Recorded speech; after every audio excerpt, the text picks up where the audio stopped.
भक्तजनों, आज आप सुनेंगे बृहस्पतिवार का दिन, बृहस्पति भगवान की व्रत कथा। बृहस्पति भगवान की जय हो, बृहस्पति भगवान की जय हो। प्राचीन समय की बात है। एक नगर में एक बड़ा व्यापारी रहता था। वो जहाज़ों में माल लदवाकर दूसरे देशों में भेजा करता था। वो जिस प्रकार अधिक धन कमाता था, उसी प्रकार जी खोलकर दान भी करता था। परंतु उसकी पत्नी अत्यंत कंजूस थी। वो किसी को एक दाना भी नहीं देने देती थी। एक बार सेठ जब दूसरे देश में व्यापार करने गया तो पीछे से बृहस्पति देव ने साधु भेष में उसकी पत्नी से भिक्षा मांगी। व्यापारी की पत्नी बृहस्पति देव से बोली, हे साधु महाराज, मैं इस दान और पुण्य से तंग आ गई हूँ। आप कोई ऐसा उपाय बताइए जिससे मेरा सारा धन नष्ट हो जाए और मैं आराम से रह सकूं। मैं यह धन लुटाता हुआ नहीं देख सकती। तब बृहस्पति देव ने कहा, हे देवी, तुम बड़ी विचित्रा हो। संतान और धन से कोई दुखी होता है। अगर अधिक धन है तो इसे शुभ कार्य में लगाओ। कुंवारी कन्याओं का विवाह करवाओ। विद्यालय और बाग बगीचा का निर्माण करवाओ। ऐसे पुण्य कार्य करने से तुम्हारा लोक परलोक सतर्क हो सकता है। परंतु साधु की इन बातों से व्यापारी की पत्नी को खुशी नहीं हुई। उसने कहा, मुझे ऐसे धन की आवश्यकता नहीं है जिसे मैं दान दूं। तब बृहस्पति देव ने बोले, यदि तुम्हारी ऐसी इच्छा है तो तुम एक उपाय करना।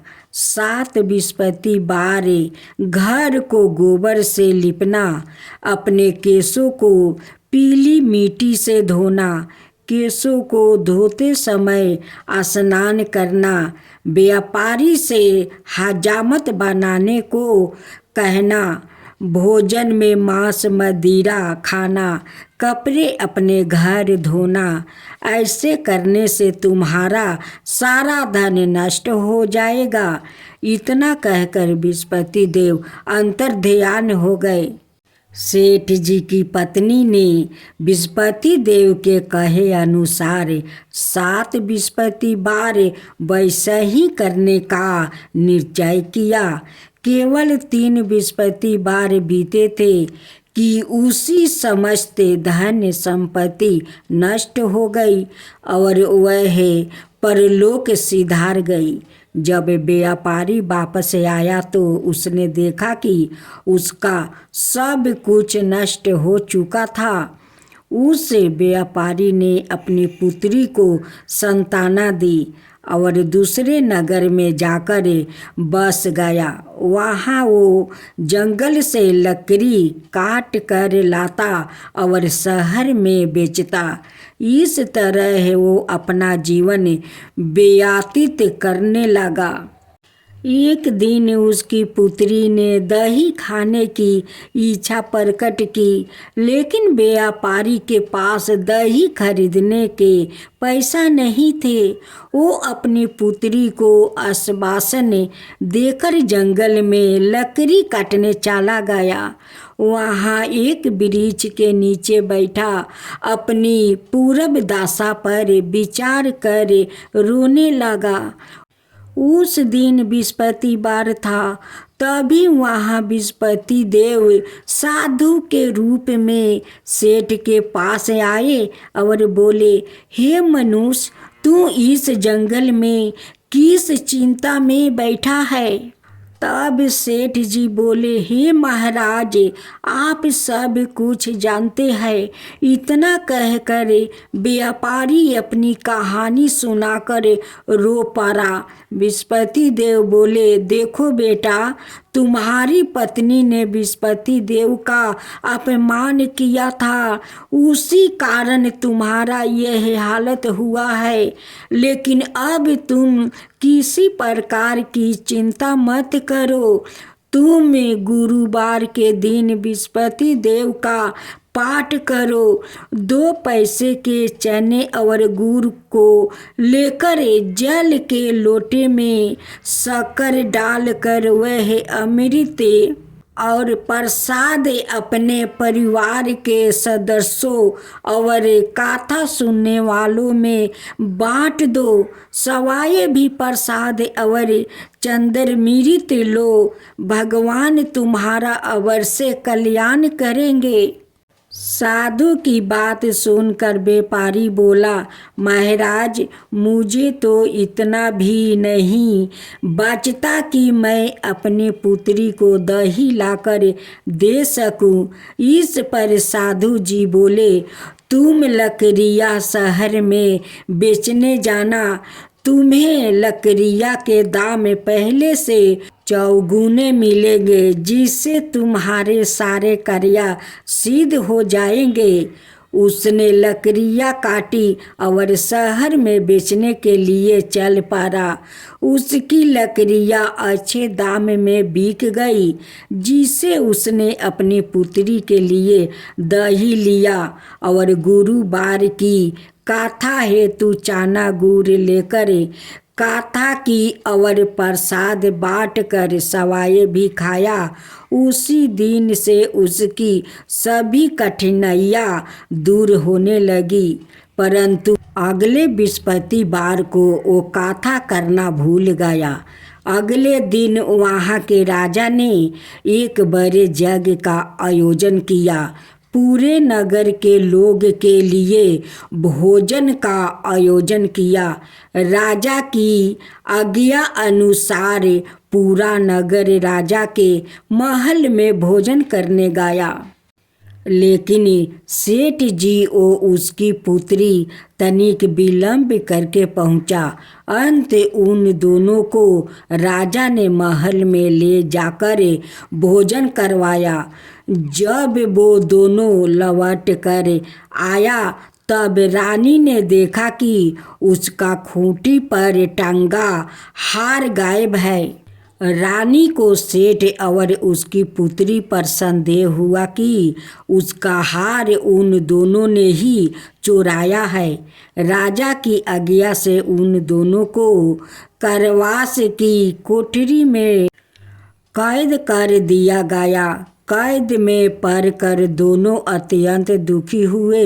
वहाँ उन्होंने बृहस्पति देवता का स्मरण किया। बृहस्पति देव ने प्रकट होकर व्यापारी को उसकी भूल का आभास करवाया और उन्हें सलाह दी कि गुरुवार के दिन कैद खाने के दरवाजे पर तुम्हें 2 पैसा मिलेंगे।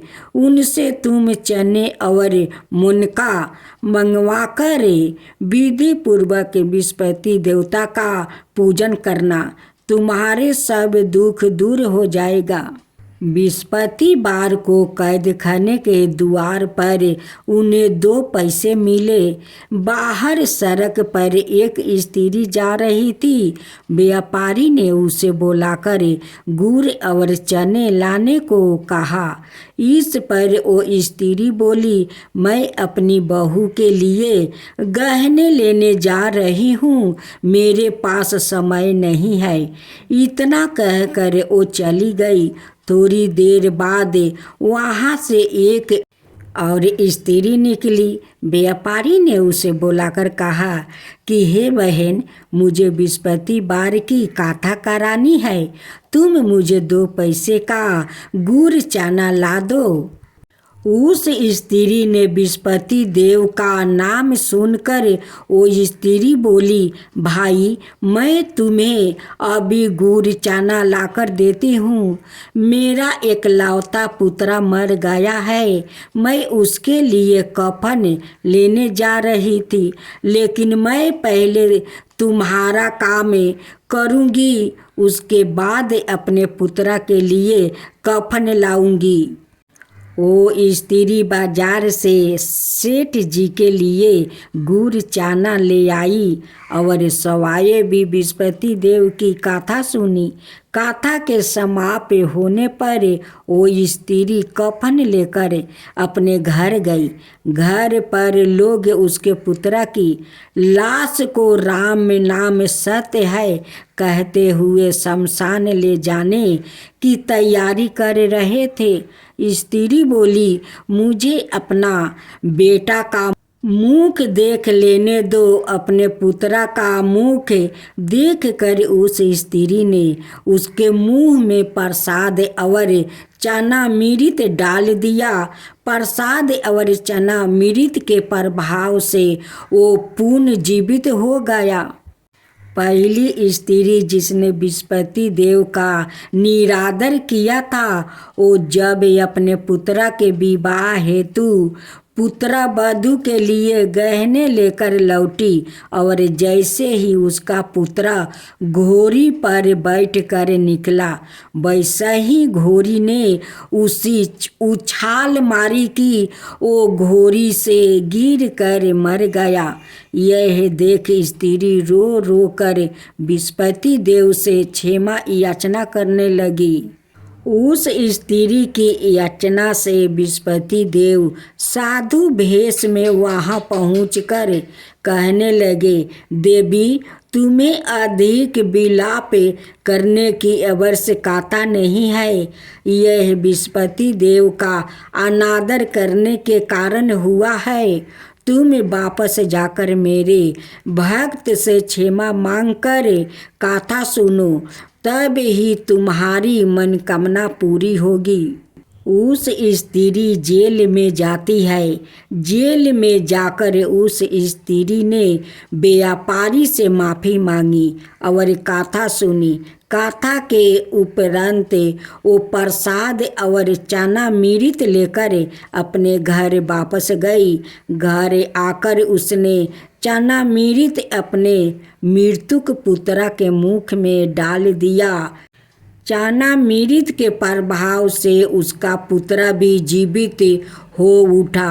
उसी रात बृहस्पति देव राजा के सपने में आया और बोले, हे राजन, तुमने जिस व्यापारी और उसके पुत्री को जेल में कैद कर रखा है, वो बिल्कुल निर्दोष है। तुम्हारी रानी का हार वही खूंटी पर टंगा है। दिन निकला तो राजा रानी ने हार खूंटी पर लटका हुआ देखा। राजा ने उस व्यापारी और उसकी पुत्री को कैद से रिहा कर दिया और उन्हें आधा राज्य देकर उसकी पुत्री का विवाह ऊंचे कुल में करवा दिया। दहेज में हीरे जवाहरात दिया। हीरे जवाहरात देकर बड़े श्रद्धा पूर्वक से उनकी बेटी का विदाई किया। तो भक्त जनों, यही है बृहस्पति भगवान की व्रत कथा। भक्तों जनों, अब आप बृहस्पति देव का आरती सुने।